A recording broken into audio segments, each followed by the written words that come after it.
Hidup itu bukan hanya pilihan tapi proses. Bila kita memilih yang benar, maka saya pastikan ada karya Tuhan yang akan membentuk kita lebih baik waktu demi waktu. Shalom, damai sejahtera Tuhan kiranya turun bagi tiap kita pada pagi hari ini.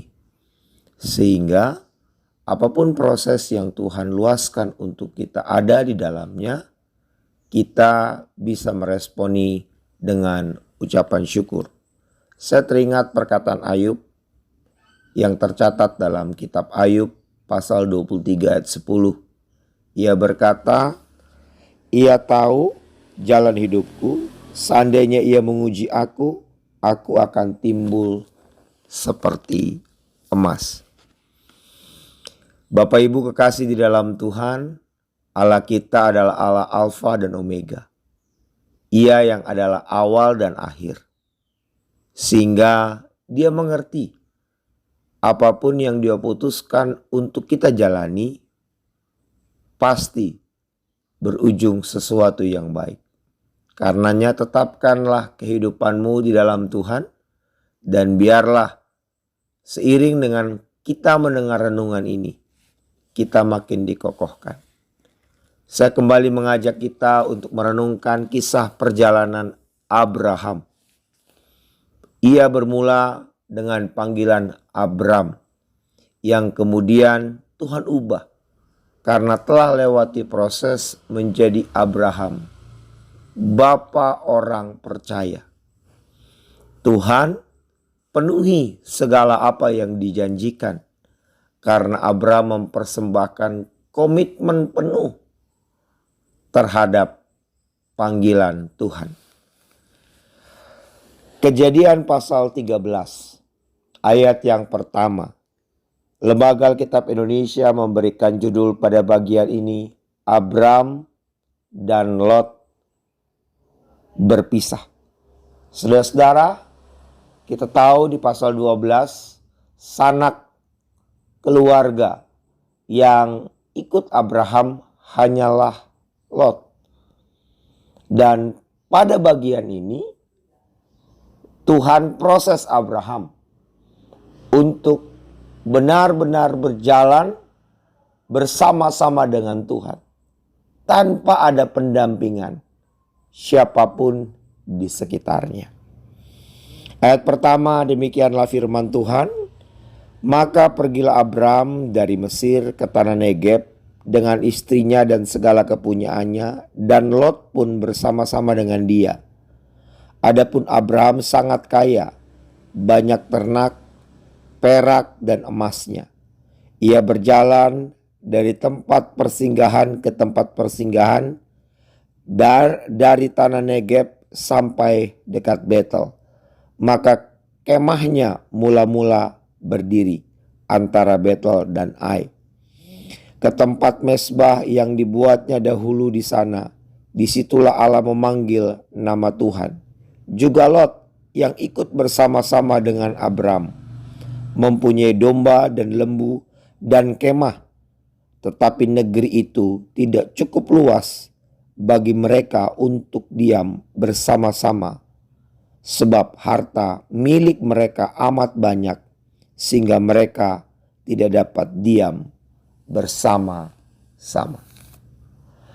Alkitab mencatat mereka dipenuhi dengan segala sesuatu yang baik. Belum tentu apa yang baik yang manusia punya bisa membuat kehidupan sesama itu berlangsung dengan damai.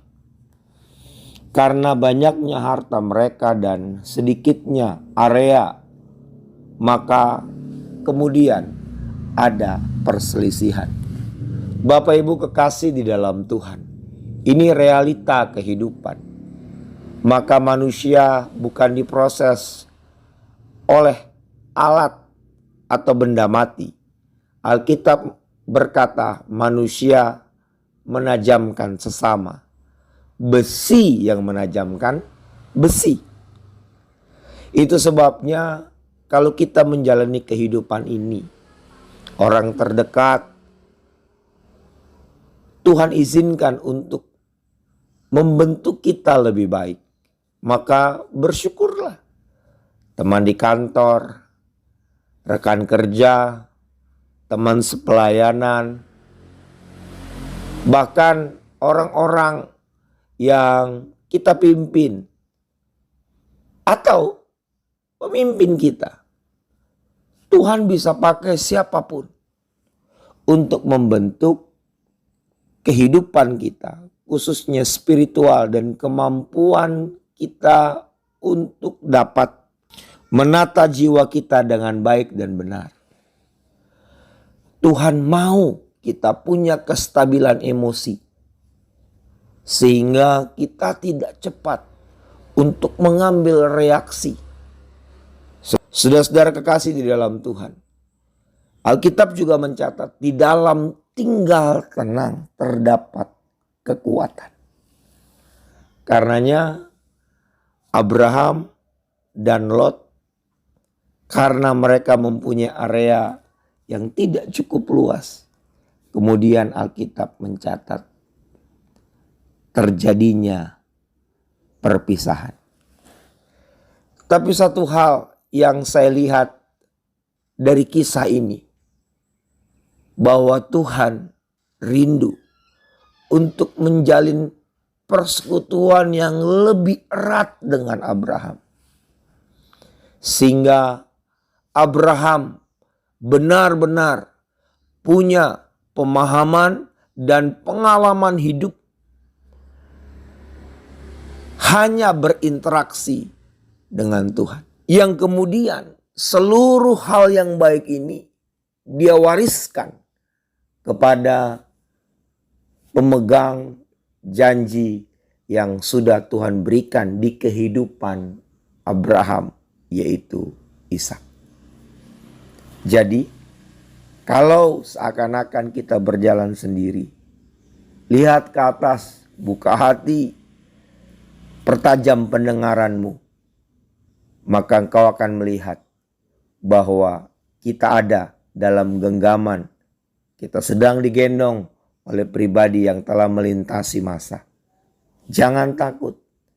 Biarlah kita bersyukur karena kita tahu Tuhan pasti akan memberi penyertaan yang sempurna bagi saudara dan saya. Selamat pagi, Tuhan Yesus memberkati. Amin.